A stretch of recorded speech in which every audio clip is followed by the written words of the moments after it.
Welcome back to Orange Hat Reviews, everyone. Hope you're all having a wonderful day. CBR.com, Comic Book Resources, otherwise known as, has come out with a pretty trashy articles. Star Wars, it's time to accept the real problem is the fans. And I'm going to go through this article, and I'm going to tear it to shreds. Because these guys need to be called out on this crap. The writer of this article, his name is Dustin Penny. Now, I want to clarify right now, folks. Do not go to this person's social media and harass him. I am not encouraging that anybody do this. I am simply going to tear this article apart and give my own thoughts on it. I am not advocating for anyone to go after anyone. Now, with that out of the way, let's continue.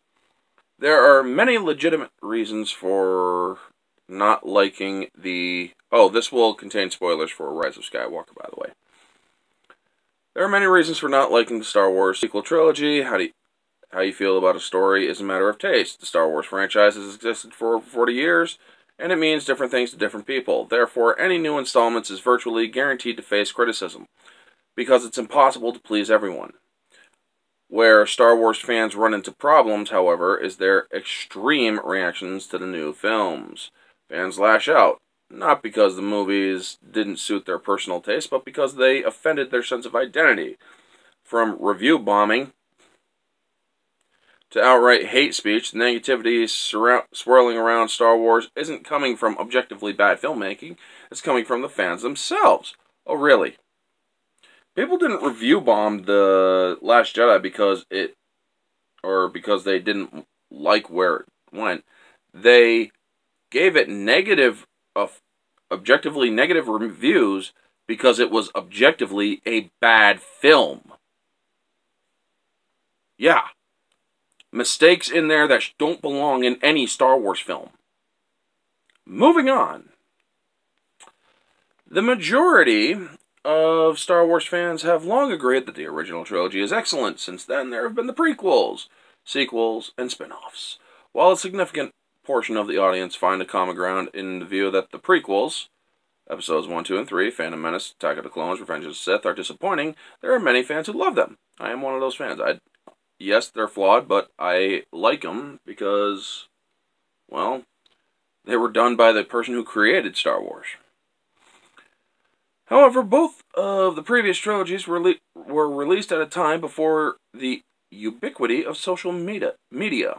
As a result, most audiences' backlash was relegated to, first, fanzines, and later, online forums frequented primarily by other fans.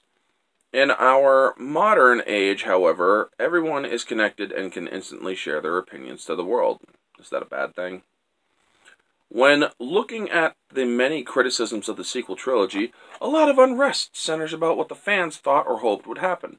Following the 2015 release of The Force Awakens, fans came together to theorize about a number of the film's unresolved story threads, including Rey's parentage, Snoke's origin, and speculation regarding Rey and Kylo Ren's perceived romance. There was no perceived romance in that film, folks. What was perceived by me in that film, Episode 7, was this guy, Kylo Ren, basically mind-raping a woman. They literally describe in the novel, if I remember correctly, the whole thing where he's trying to reach into her mind and touch her mind as a violation. Yeah. So, yeah. So, after 2 years of furious debate, 2017's Last Jedi revealed Rey's parentage. They revealed that Rey's parents were nobodies, unceremoniously killed Snoke, and didn't allow Reylo to come to fruition. Well, good, because, like I said, that would have been a stupid thing to do. When the movie didn't go the way they expected, a vocal contingent of fans became angry, and they review bombed sites like Rotten Tomatoes, harassed actors and filmmakers, and produced countless video essays chronicling the purported sins of The Last Jedi. Oh, we know who you're calling out. You think that this drivel about us review bombing The Last Jedi and whatnot, harassing actors off of social media, you're referring to the Kelly Marie Tran incident? Well, guess what? There's no proof that that happened. Literally none. As for the people who harassed filmmakers and actors and stuff, yeah, there are some people who did. They weren't part of the Phantom Menace, though.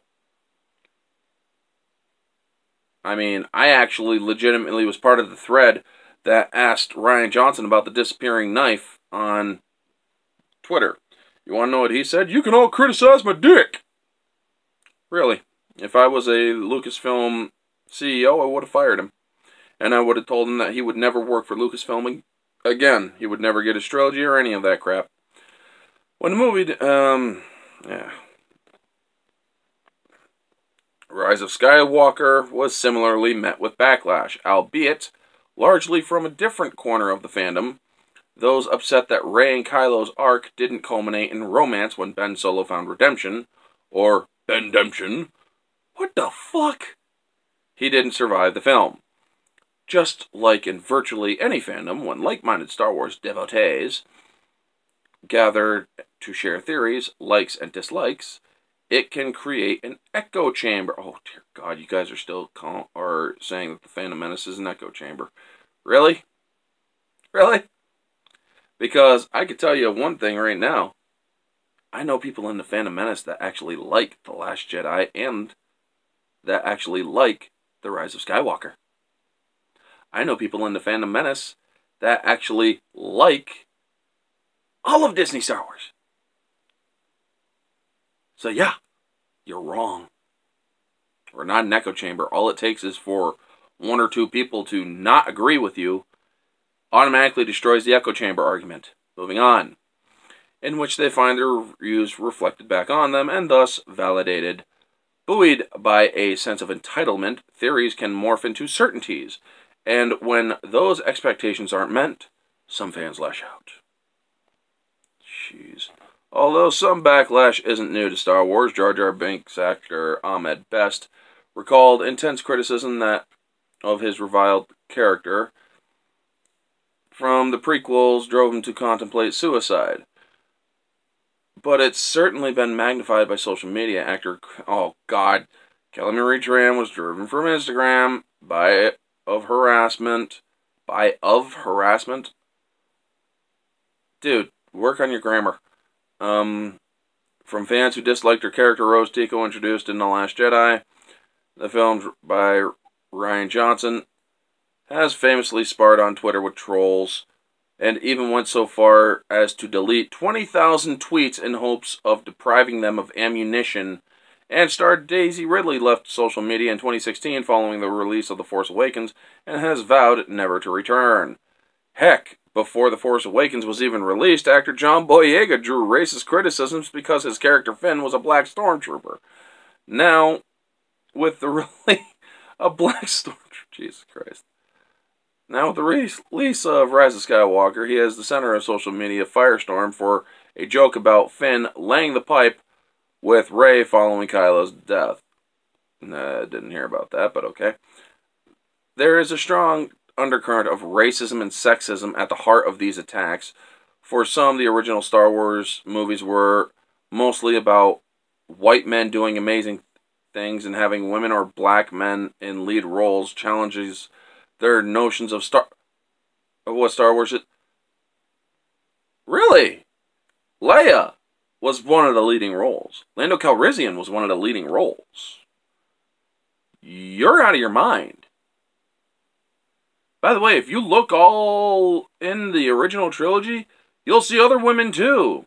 The woman that was part of Ion Control in Empire Strikes Back. I mean, you had a bunch of female characters in Return of the Jedi and in Now, yes, most of these were extras, but yeah.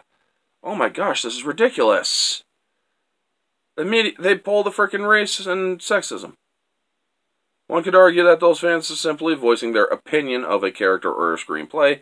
The argument is void, however, once a racial slur or sexist comment is uttered. Was Harrison Ford abused for agreeing to be in a movie where his character was killed off and he failed to save his son? Was Luke Skywalker accused of being a Mary Sue? Dude, seriously, he's a guy. It's Scary Stu. When he was able to project himself across the galaxy and fight Kylo Ren? Oh, you're saying that because we didn't like the character of Rey, that we're automatically sexist. Oh, you poor sad person, Dustin. You are a poor sad person.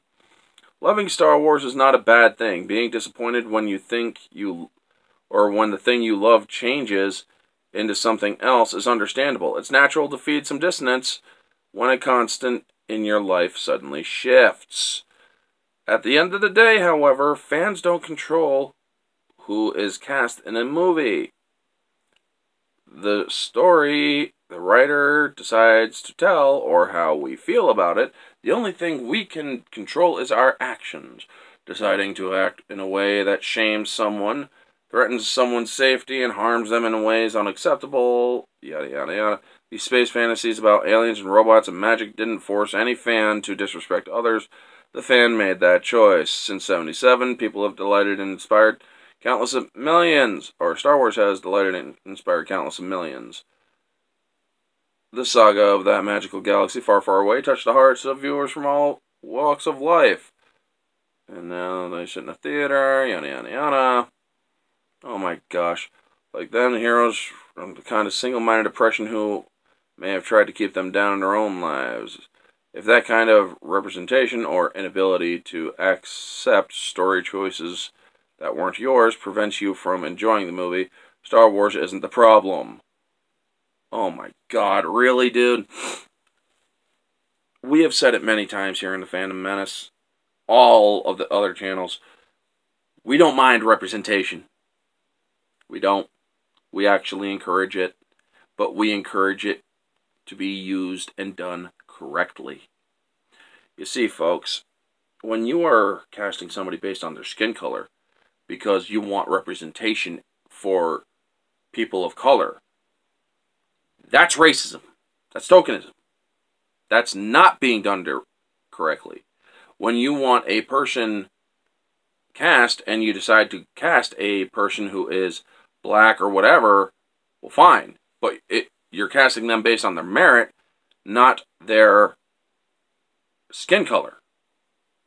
So yeah, that is what, and representation just flows naturally with that. That's what we want. A return to the natural flow of representation. Do not make the damn story built around a person's sexuality or skin color or race or religion or whatnot.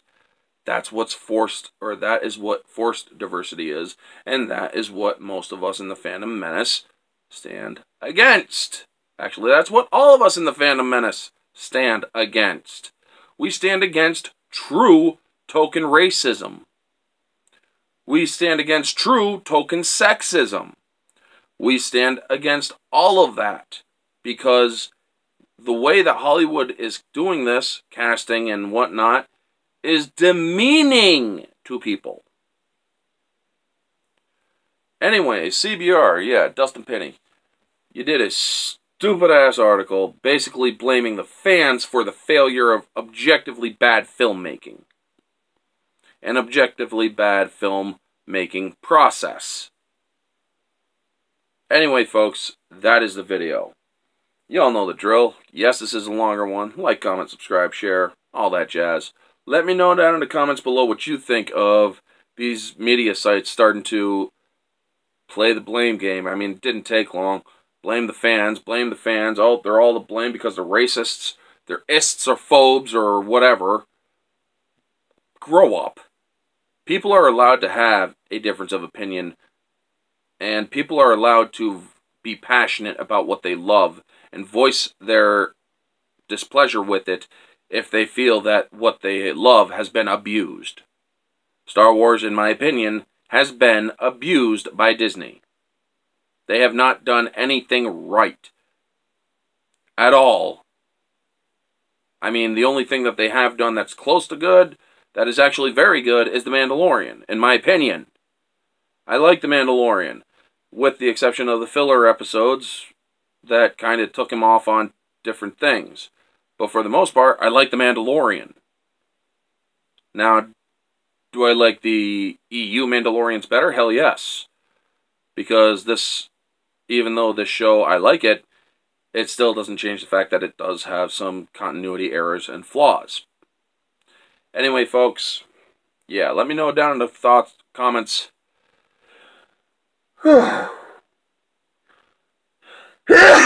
Excuse me. Let me know down in the thoughts or comments, your thoughts and whatnot about this article and how fans are being blamed and whatnot. Anyway, folks, this has been Orange Chat Reviews. Catch y'all on the next one.